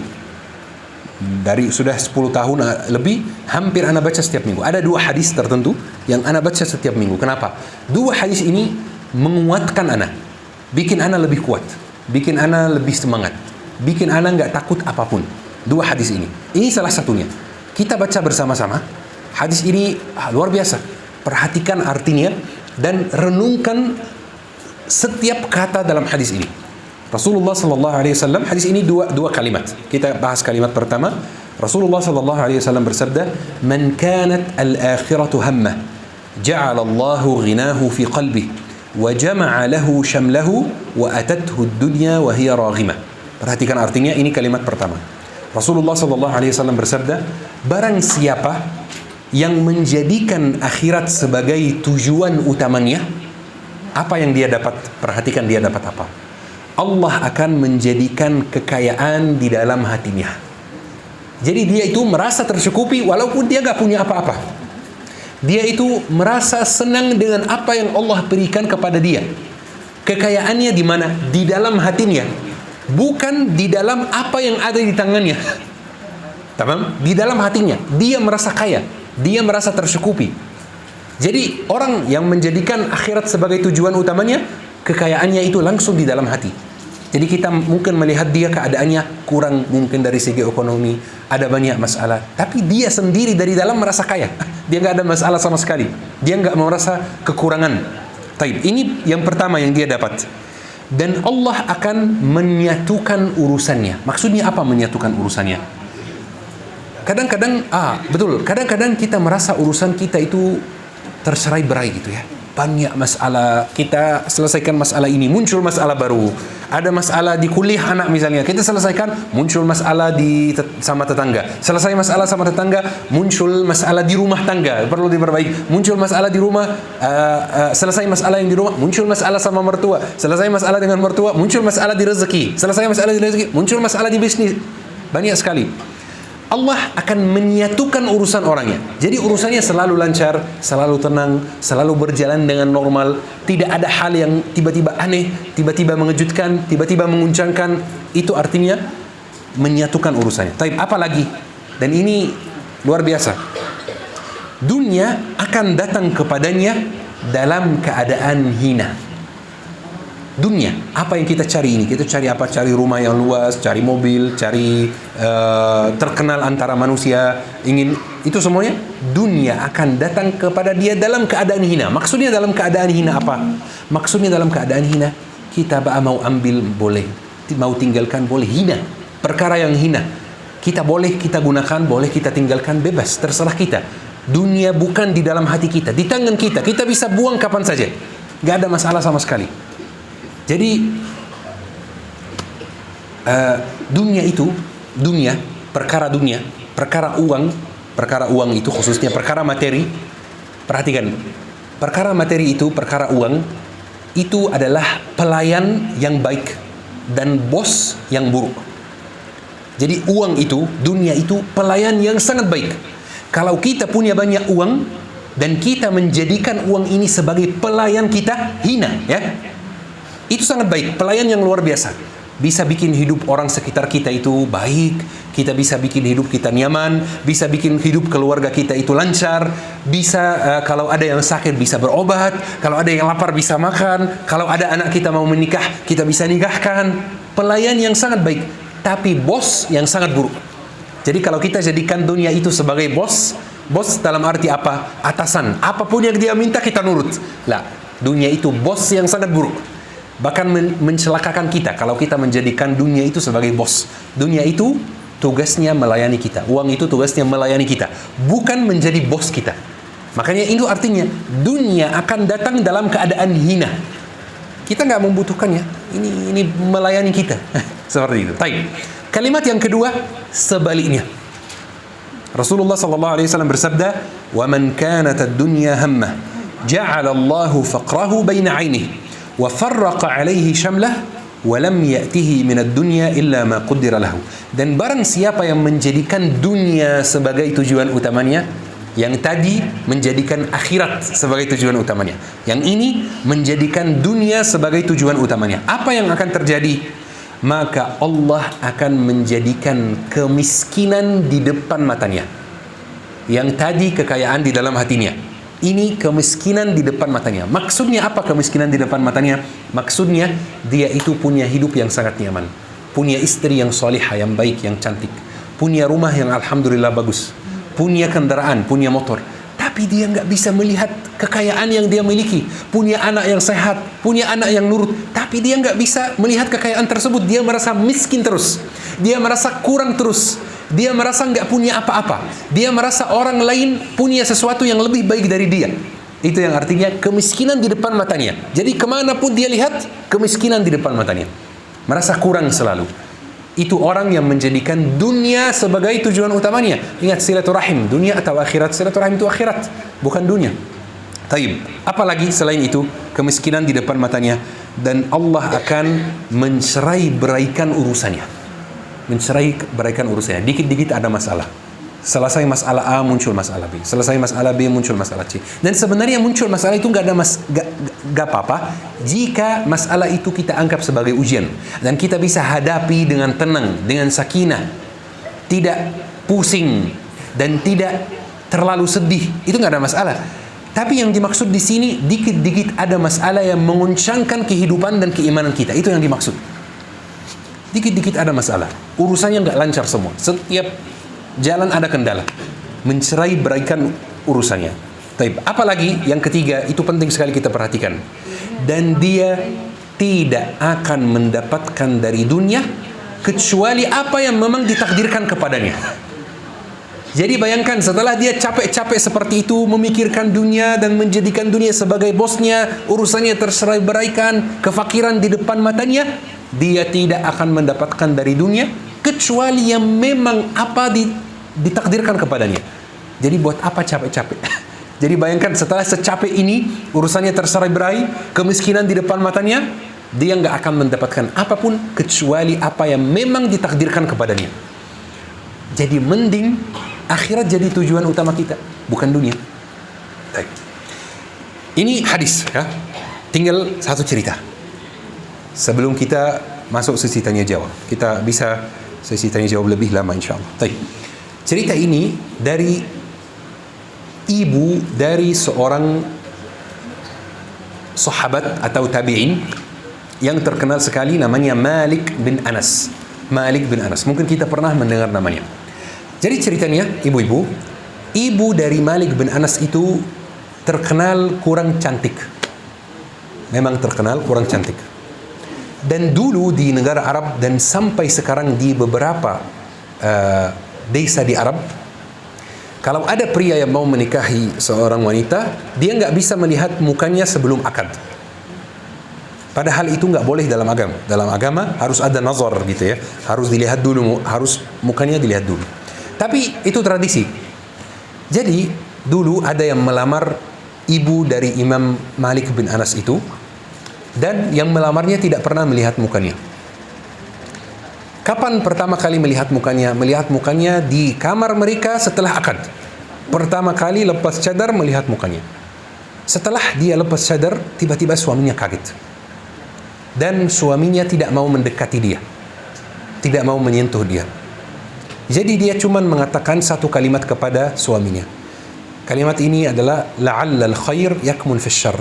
Bisa jadi perkara yang kamu anggap buruk sebenarnya ada kebaikan di dalamnya. Beberapa hari lewat, suaminya hatinya mulai lunak dan dia mendekati suaminya, mendekati istrinya, dan khalas, bentar lagi istrinya hamil. Setelah dia tahu kalau istrinya hamil, dia mulai pikir lagi, apakah saya benar-benar mau melanjutkan hidup saya dengan wanita ini? Saya pria yang ganteng, baik, kaya. Saya berhak, atau kata dia gitu ya, saya berhak punya istri yang lebih cantik gitu. Jadi dia memutuskan untuk kabur. Dia meninggalkan Madinah, waktu itu tinggalnya di Madinah. Dia meninggalkan Madinah dan pergi ke Syam dan menikahi perempuan Romawi di sana, bule. Dan tetap tidak ada kabar sama sekali. Dia kabur pas istrinya hamil. Jadi dia nggak tahu apa-apa, tidak menafkahi, tidak tahu kabar apapun tentang istrinya. Lewat sekitar 25 tahun, 30 tahun. Dia merasa bersalah. Dan dia memutuskan untuk kembali ke Madinah untuk lihat keadaan istrinya apa. Dan anaknya itu siapa, dan anaknya itu lagi apa, hidupnya gimana. Jadi dia masuk Madinah, 30 tahun nggak ke Madinah sama sekali. Dia masuk Madinah, dia pertama masuk Masjid Nabawi dan melihat ada kajian. Ada seorang syekh, seorang ustaz yang duduk mengajarkan ilmu dan dikelilingi banyak orang. Masih muda, kelihatannya umur 20-an, 30-an. Dia nanya, dia siapa itu? Katanya ini Imam Malik. Terus Imam Malik itu anaknya siapa? Ayahnya siapa itu? Katanya ayahnya itu orang yang pernah kabur dulu, ya, betul, dan pergi ke Syam menikahi wanita Romawi di sana. Dia tahu, ini anak saya pasti. Jadi setelah selesai majlis ilmu itu, dia diam-diam ikuti Imam Malik sampai tahu rumah barunya di mana, dia tinggal di mana sekarang. Kemudian setelah Imam Malik masuk rumah, dia mendekati rumah, ketuk pintu. Jadi Imam Malik buka pintu. Imam Malik belum menikah waktu itu, masih tinggal sama ibunya. Jadi Imam Malik buka pintu. Jadi Imam Malik bertanya, kamu siapa? Jadi kata dia, bilang ke ibumu la'allal khair yakmul fi syarr. Bisa jadi apa yang kamu anggap buruk sebenarnya ada kebaikan di dalamnya. Dia akan tahu aku siapa. Kan masih ingat kalimat yang tadi yang kemarin disampaikan. Jadi Imam Malik masuk menyampaikan kalimat ini kepada ibunya, ibunya langsung mengatakan ini ayahmu. Dia minta balikan. Dia minta mereka hidup bertiga lagi sebagai keluarga biasa. Kira-kira kalau ibu di posisi ibu Imam Malik setuju nggak kira-kira?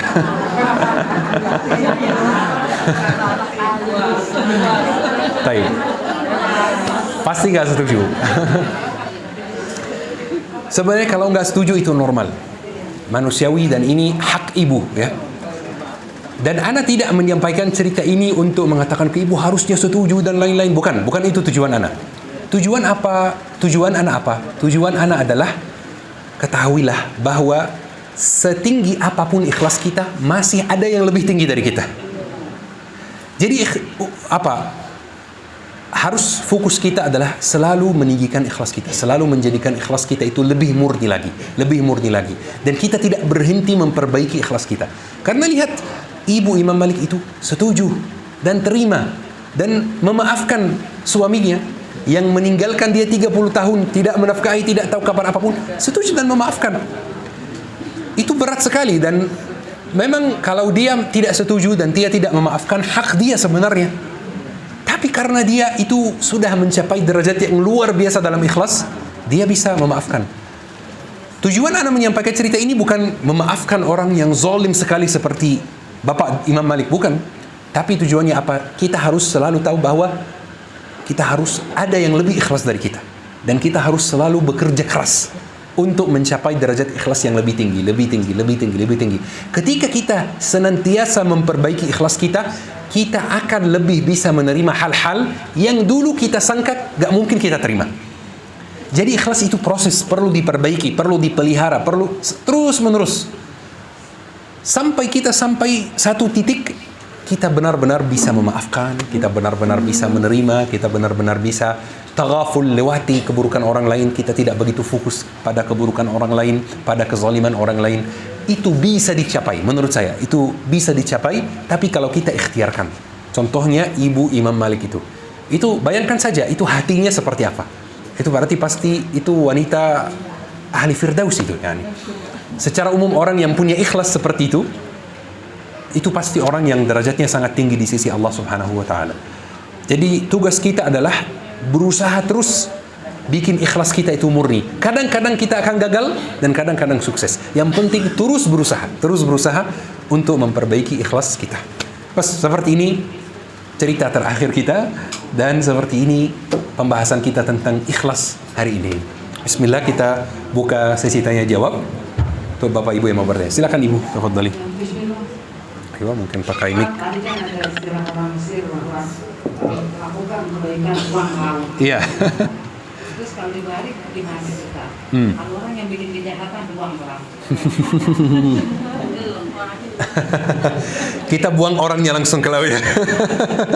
Bisa jadi solusi yang baik ya. Ya, jangan-jangan dia bisa berenang nanti selamat ya. Datang balas dendam ya. Kita orang yang buat kejahatan itu ibarat dia mentransfer kebaikannya dan pahalanya kepada kita. Saya tahu tidak semua kejahatan dan kezaliman kita bisa terima. Itu normal ya. Jadi saya selalu ketika membahas urusan ikhlas itu, saya selalu berusaha agar pembahasan kita realistis dan tidak terlalu sampurna gitu, yang kita manusia dan manusia itu kurang sempurna. Jadi kita bahas sebagai manusia yang kurang sempurna. Kita tidak akan bisa memaafkan semua orang sekarang gitu ya. Semua orang yang menzalimi kita, gak mungkin kita tiba-tiba bisa memaafkan mereka secara langsung. Memang lebih baik kita memaafkan. Tapi kadang-kadang itu butuh proses. Prosesnya apa? Prosesnya adalah memperbaiki ikhlas kita. Jadi kita bekerja keras untuk mendapatkan tingkat ikhlas yang lebih tinggi. Suatu saat kita akan bisa memaafkan semua orang yang pernah menzalimi kita. Suatu saat. Jangan jangan dipaksakan sekarang seperti itu. Yang perlu kita paksakan apa? Kita proses untuk lebih ikhlas. Itu yang perlu kita paksakan. Bas, seperti itu. Baik. Ini kan tadi adik kayak keluarga utama tuh keluarga siapa itu yang ahli warisnya diambil semua gitu. Nah. Terus dengan proses bisa memaafkan karena keikhlasannya mungkin Allah berikan ikhlas yang tinggi. Tapi dari sudut lain bahwa bukankah itu membiarkan kezaliman? Nah. Apalagi bahwa nggak boleh tuh warisan begitu apaan misalnya dia dibuat dengan menyalahi aturan yang Allah berikan cancel itu nggak bisa jadi nggak bisa dilaksanakan seperti itu. Nah, jadi di mana itu amar ma'ruf nahi munkarnya gitu? Baik, Bismillahirrahmanirrahim. Saya kasih contoh misalnya. Ustazah Syarifah tiba-tiba melihat ana melakukan maksiat. Terus Ustazah Syarifah negur ana, Syekh, harusnya nggak boleh seperti ini nggak baik. Apakah itu berarti hubungan silaturahim ana dengan Ustazah Syarifah putus? Enggak. Berarti kita memang boleh mengingatkan saudara kita, boleh menuntut, boleh minta, tapi tanpa memutus hubungan silaturahim. Dan itu tidak mudah. Itu tidak mudah. Tapi perlu kita lakukan. Jadi, ana juga di waktu yang sama, ana tidak suruh diam gitu ya. Bahkan, kita boleh nuntut di pengadilan, gak ada masalah. Tanpa memutus hubungan silaturahim. Bagaimana bentuk memutus silaturahim itu? Kita tuntut dia. Ya. Itu kan jadi perkara gitu. Jadi di mana batas memutus silaturahim itu bagaimana? Baik. Kita sekarang misalnya harta warisan kita dimakan. Kita punya dua pilihan. Kita boleh diam, kita boleh nggak menuntut, dan kita bilang saya akan mendapatkan harta saya itu di akhirat nanti. Saya sekarang nggak dapat rumah di dunia, saya dapat di akhirat. Boleh kita ini, dan boleh kita nuntut. Dua-duanya boleh. Tapi kalau kita nuntut, tidak nuntut dengan kebencian dan pertengkaran besar. Itu poinnya, dan itu tidak mudah kita menjaga dua-duanya. Taib, gimana kalau pas kita nuntut, keluarga kita tuh marah. Kok nuntut di pengadilan? Ini keluarga kok dibawa ke pengadilan? Ya kan kamu yang zalim. Ya betul, gak ada masalah. Di waktu yang sama, kita tetap jaga hubungan silaturahim. Taib, gimana kalau dia putus hubungan silaturahim dengan kita gara-gara kita nuntut di pengadilan? Kita nggak putus. Dia putus, kita nggak putus. Setiap hari besar, setiap waktu yang biasanya orang saling memaafkan, kita telepon. Nggak diangkat, nggak masalah. Kita hubungi, nggak dibalas, nggak masalah. Yang penting bukan kita yang putus di sisi Allah Subhanahu Wa Taala. Bas. Jadi ini poin penting sekali Ustazah. Alhamdulillah ada yang bertanya seperti itu. Ikhlas tidak berarti kita membiarkan hak kita. Arti itu. Ikhlas tidak berarti kita membiarkan hak kita. Kalau harta warisan kita dimakan dan kita mau nuntut, boleh. Boleh, sangat boleh. Tapi jangan putus hubungan silaturahim. Mereka yang putus hubungan silaturahim dengan kita, gak apa-apa. Antum tetap nyambung hubungan silaturahim, jangan putus hubungan silaturahimnya. Mereka gak balas, gak ada masalah. Kita ngundang mereka ke rumah pas lebaran, mereka gak datang, gak ada masalah. Kalau kita sudah tercatat di sisi Allah menyambung hubungan silaturahim, sudah dapat pahalanya, dosanya di mereka. Jadi bayangkan mereka dapat dua dosa sekarang, zalim dan putus hubungan silaturahim. Seperti itu. Masih Ustaz. Seperti itu. Ada ibu tadi. Udah terjawab time. Nah. Assalamualaikum warahmatullahi wabarakatuh. Waalaikumsalam. Saya maaf mau nanya tentang silaturahim. Gimana kalau kita berteman lalu kita ada slack sama dia, terus kita nggak memutuskan hubungan, cuman kayak diam-diaman gitu, cuma beberapa hari kemudian kita ketemu sama tuh orang, kita berusaha untuk minta maaf. Pada saat itu dia memaafkan, cuman kita nggak mau lagi kayak hubungan WA, kita udah blokir dia. Nah. Menjaga hati kita nggak merasa gimana-gimana sama dia. Jadi itu termasuk memutus nggak tuh Ustaz? Saya. Baik, bismillah. Waalaikumsalam warahmatullahi wabarakatuh. Jadi kita ada bedanya antara memutus hubungan silaturahim dan membatasi. Itu dua hal yang berbeda. Membatasi itu boleh. Gimana kalau misalnya ada kita punya satu teman, ketika setiap kali kita ketemu dia komentari hidup kita, komentari anak kita. Kenapa anaknya sekolah di sana? Mending di sini aja. Ini kan mahal. Terus ini nggak bagus. Kenapa anaknya kuliah di sana? Kenapa anaknya nikah sama ini? Kenapa suaminya seperti? Bikin pusing. Ya. Ini langkah terbaiknya membatasi, bukan memutus. Jadi yang haram itu memutus, tapi membatasi nggak ada masalah. Jadi misalnya kita terbiasa setiap kali ketemu dengan dia duduk ngobrol berjam-jam gitu. Lah, besok jangan. Salaman, gimana kabarnya, nanya kabar, tapi nggak usah duduk ngobrol berjam-jam gitu ya. Membatasi. Jadi membatasi itu bukan memutus hubungan silaturahim. Tapi jangan sampai blokir juga. Jangan sampai blokir. Karena blokir itu memutus kecuali kita masih ada bisa ketemu dia di tempat lain. Mungkin ya. Pokoknya biarkan ada link terbuka. Link itu bisa face to face, bisa ketemu langsung offline atau online. Yang penting ada link terbuka. Membatasi boleh, tapi memutus secara total tidak boleh. Seperti itu. Bas, ini jawabannya tuh. Barakallahu fikum. Baik, ada ibu-ibu yang mau bertanya lagi? Ada bapak-bapak juga mau bertanya. Ibu, tafadhali. Assalamualaikum warahmatullahi wabarakatuh. Waalaikumsalam warahmatullahi wabarakatuh. Saya mau tanya ya, apakah amalan yang difoto atau direkam dan di-upload ke media sosial dan mendapatkan like dan pujian, apakah masih bisa dikategorikan ikhlas? Terus yang kedua adalah saya mau tanya, kalau kita beribadah hanya karena kita takut masuk neraka. Beli apa? Beribadah, oke. Hanya karena kita takut masuk neraka, apakah itu juga dikategorikan ikhlas? Tamam, siap. Tamam, barakallahu fikum. Taib. Bismillah. Pertanyaan pertama, apakah amalan yang diposting itu masih bisa dikatakan ikhlas? Jawabannya tergantung hati dan niat kita. Ini salah satu rahasia kita antara Allah Subhanahu wa taala. Jadi kita harus mengecek dulu dan mengetes hati dan ikhlas kita seperti apa, hati dan niat kita seperti apa. Kira-kira hari ini kita posting sebuah amalan. Misalnya kita lagi korban. Kita hewan korban, kita posting. Bisa ada dua kemungkinan. Kita posting sebagai syiar dakwah. Ayo teman-teman jangan lupa korban ya. Ini pahala besar, amalan yang sangat besar. Terus kemungkinan yang kedua, kita mau pamer sapi gede yang kita beli misalnya. Terus kita tanya kepada diri sendiri, seandainya nggak ada yang like postingannya sama sekali, seandainya nggak ada yang komentar sama sekali, seandainya nggak ada yang bilang Masya Allah ibu, tabarakallah gitu, apakah kita tetap biasa dan tetap semangat dan tetap kita seperti itu?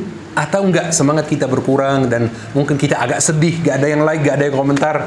Kalau kita sedih, nggak ada yang like, ada yang komentar, berarti ini nggak ikhlas. Ya, jadi tergantung hati dan niat kita. Apakah kita benar-benar lillahi ta'ala syiar dakwah atau tidak? Saya kadang-kadang posting beberapa aktivitas dakwah dan lain-lain, itu nggak ada masalah. Kadang-kadang sahabat Rasulullah SAW sedekahnya di depan orang, di depan jamaah di masjid. Jadi kadang-kadang Rasulullah melakukan penggalangan donasi untuk perang misalnya. Jadi ada ghazwah tertentu, pas awal-awal pindah ke Madinah, kas negara atau Baitul Mal, itu belum ada isinya. Jadi Rasulullah pengen siapin perang, siapin prajurit buat perang. Siapin prajurit buat perang itu butuh apa? Unta, kuda, dan itu unta dan kuda itu ibarat mobil di zaman kita, sangat mahal. Terus butuh pedang, terus butuh pakaian perang yang besi itu. Tapi biayanya sangat mahal dan sangat besar. Apa yang Rasulullah lakukan? Rasulullah naik mimbar dan mengatakan, man yashtaril jannah, siapa yang mau membeli surga? Maksudnya apa membeli surga? Hari ini donasi mempersiapkan tentara, surga terjamin baginya. Jadi naik bahasa sahabat, Abu Bakar As-Siddiq sedekahkan seluruh hartanya, Umar bin Khattab sedekahkan 50% dari hartanya, Abdurrahman bin Auf sedekahkan sekian misalnya, dan semuanya secara terang-terangan. Tapi buat para sahabat sama aja, terang-terangan atau sembunyi-sembunyi, tidak mempengaruhi hati dan niat mereka. Jawabannya tergantung kita sendiri. Kalau kita ada kemungkinan dan perasaan hati dan niat kita terpengaruh, mending jangan diposting. Kalau kita yakin dan ada manfaat dari postingan tersebut, bukan sekadar sharing saja, bismillah, silahkan diposting. Jadi lihat dulu apa kondisi hati dan kita. Kalau saya cenderung tidak posting, ya. Kenapa? Karena jujur saya kadang-kadang tidak bisa kontrol niat saya. Setan itu sangat mudah masuk dari pintu niat, sangat mudah, dan gak ada hubungannya ini ustaz atau bukan, ini ahli ibadah atau bukan, ada hubungannya. Setan itu sangat pintar gitu ya, bisa masuk dari pintu niat. Saya misalnya kalau posting, saya sendiri secara pribadi, saya posting yang benar-benar saya benar-benar niatnya mengingatkan. Niatnya syiar dakwah. Kalau saya nggak yakin 100% niatnya syiar dakwah, saya nggak posting. Seperti itu. Bas, harus jujur sama diri sendiri. Terus, pertanyaan yang kedua, kalau kita beribadah karena takut dari neraka, apakah itu masih ikhlas? Jawabannya masih ikhlas. Jawabannya sangat boleh. Ya, ibadah itu ada 3 tingkat gitu ya. Ibadah itu ada 3 tingkat. Tingkat yang pertama, ibadah karena takut pada neraka. Dan itu disebut oleh para ulama ibadah hamba sahaya. Oke? Ya, kita semua memang hamba sahaya Allah Subhanahu wa taala ya, hamba Allah. Baik. Terus tingkat yang kedua, ibadah karena berharap surga. Dan itu ibadahnya para pedagang dan pebisnis. Jadi mereka beribadah mengharapkan sesuatu gitu ya. Dan itu juga boleh. Jadi saya nggak bilang ibadah hamba saya berarti buruk, nggak boleh juga, nggak ada masalah ya. Ibadah para pedagang sangat boleh, nggak apa-apa. Terus ada ibadah karena Allah Subhanahu wa taala. Karena Allah berhak disembah. Karena Allah pencipta langit dan bumi. Ibadah benar-benar karena Allah. Itu ibadah para hamba yang menyayangi tuannya. Seperti itu. Ibadah para muhibbin. Muhibbin itu mungkin artinya sekarang beda ya. Tapi muhibbin di sini artinya ibadah para orang yang sangat mencintai tuannya, gitu ya. 3 tingkat itu boleh, sangat boleh, dan semuanya baik. Saya nggak merendahkan salah satunya sama sekali. Dan kita boleh berproses, ya, kita boleh berproses gitu ya. Misalnya kita sekarang merasa ibadah karena takut neraka, nggak apa-apa, boleh, bagus. Tapi kita harus lebih kenal Allah Subhanahu wa taala dan lebih mendekatkan diri kepada Allah. Bisa jadi suatu saat kita beribadah karena kita berharap surga. Terus kita semakin memperbaiki hubungan kita kepada Allah. Jadi kita naik lagi. Kita beribadah karena benar-benar kita sudah mengenal Allah, bahwa Allah itu Maha Penyayang. Allah itu Maha mengetahui isi hati kita.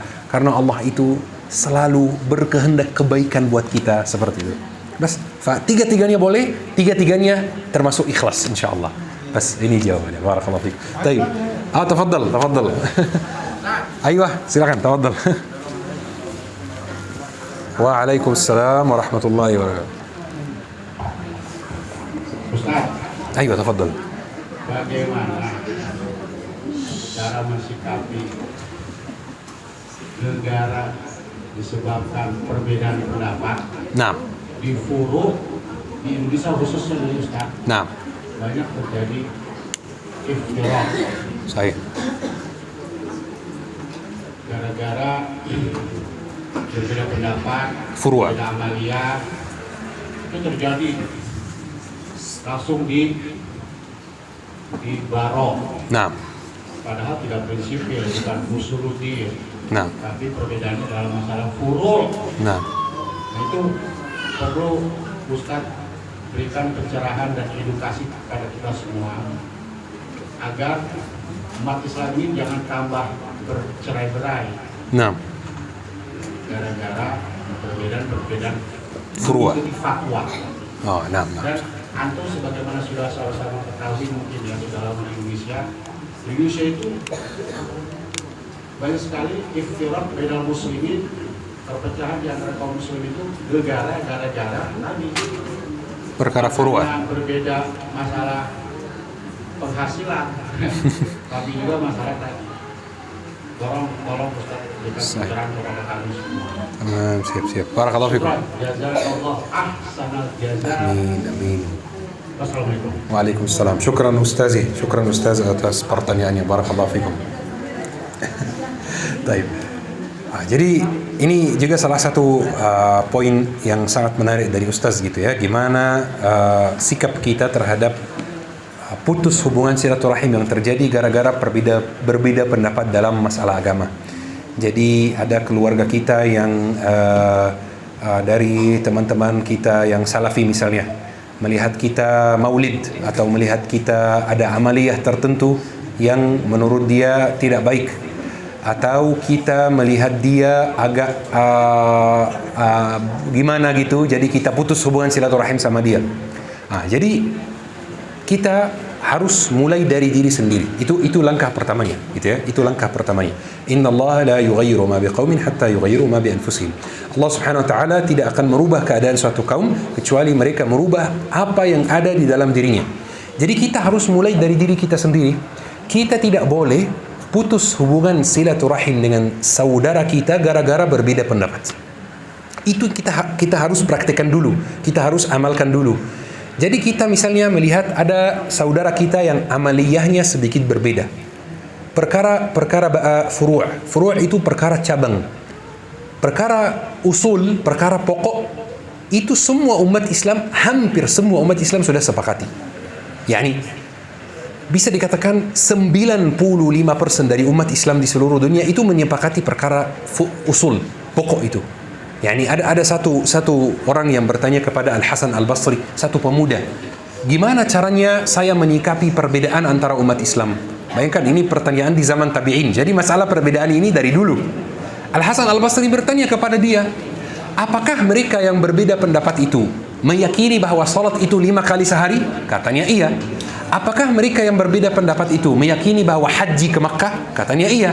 Apakah mereka yang berbeda pendapat itu meyakini bahwa zakat itu 2,5%? Katanya iya. Apakah mereka yang berbeda pendapat itu meyakini bahwa Al-Quran itu kalamullah, tidak pernah diubah dan tidak pernah disentuh, ada perubahan oleh manusia? Katanya iya. Apakah mereka yang berbeda pendapat itu meyakini bahwa yang berhak disembah itu hanya Allah dan Rasulullah adalah Nabi dan Rasul terakhir? Katanya iya. Kata dia, sebenarnya mereka tidak berbeda pendapat. Kenapa? Karena sisa dari itu, semua dari itu perkara furu', perkara cabang. Gak masalah kita berbeda pendapat. Sikap kita apa? Sikap kita apa? Kita harus mulai dari diri kita sendiri. Kita melihat saudara kita yang berbeda pendapat, ambil pendapat Ustaz A, ambil pendapat Ustaz B, ambil pendapat Ustaz C. Asal masih dalam koridor jalan 4 mazhab yang diakui seluruh umat Islam, itu masih sangat bisa diterima dan tidak boleh kita bahkan negur dia, gak boleh negur dia. Mau kita nanya karena penasaran boleh, tapi negur dia gak boleh. Taib. Kita lihat saudara kita, dianya yang memutus hubungan silaturahim dengan kita, dianya yang menyerangi kita duluan, dianya yang mengganggu kita. Seperti yang Anda sebutkan sekarang, kita pernah bahas beberapa kali kelompok yang suka mengganggu dan suka mengganggu kestabilan umat Islam dan ukhuwah Islamiyah gitu ya. Kita lihat dulu apakah sekedar menolak. Kalau menolak, biarkan dia menolak saja. Dan kita tetap sapa, kita tetap terima, kita tetap menyambung hubungan silaturahim. Tapi kalau dia sudah mulai menyerangi, sudah mulai menuduh macam-macam, kita boleh membalas. Boleh membalas, kita boleh menerangkan. Ini salah, saya enggak demikian. Saya bukan ahli bid'ah, saya bukan begini. Saya lurus, saya mengikuti sunnah juga kok, gitu ya. Tanpa memutus hubungan silaturahmi, gitu ya. Jadi tanpa memblokir dia, tanpa kapan harus membatasi ketika dia mulai enggak sopan. Karena beberapa kritikan juga jadi enggak sopan juga, ya. Kita boleh membatasi.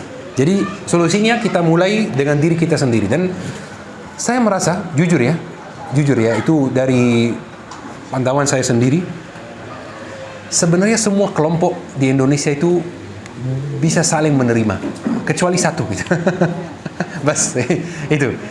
Yani mungkin dulu banget ada perbedaan antara Muhammadiyah dan NU misalnya, dan benar-benar dulu itu naik. Sekarang nggak ada masalah sama sekali, betul? Sekarang nggak ada masalah.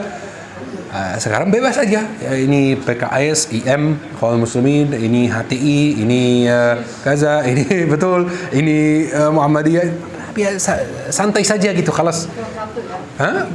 betul, cuma satu sebenarnya. Bas, cuma satu. Bas, ini jawabannya, tamam. Barakallahu fikum, syukran. Cukup baik, tamam. Bismillah. Alhamdulillah, syukurillah, kita sudah selesai hari ini. Semoga apa yang kita pelajari hari ini menjadi saksi baik buat kita di hari akhir.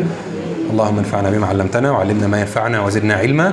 Yuk kita akhiri kajian hari ini dengan doa kafaratul majlis. Subhanakallahumma bihamdik, asyhadu an la ilaha illa anta, astaghfiruka wa atubu ilaik. Syukran. Wassalamualaikum warahmatullahi wabarakatuh.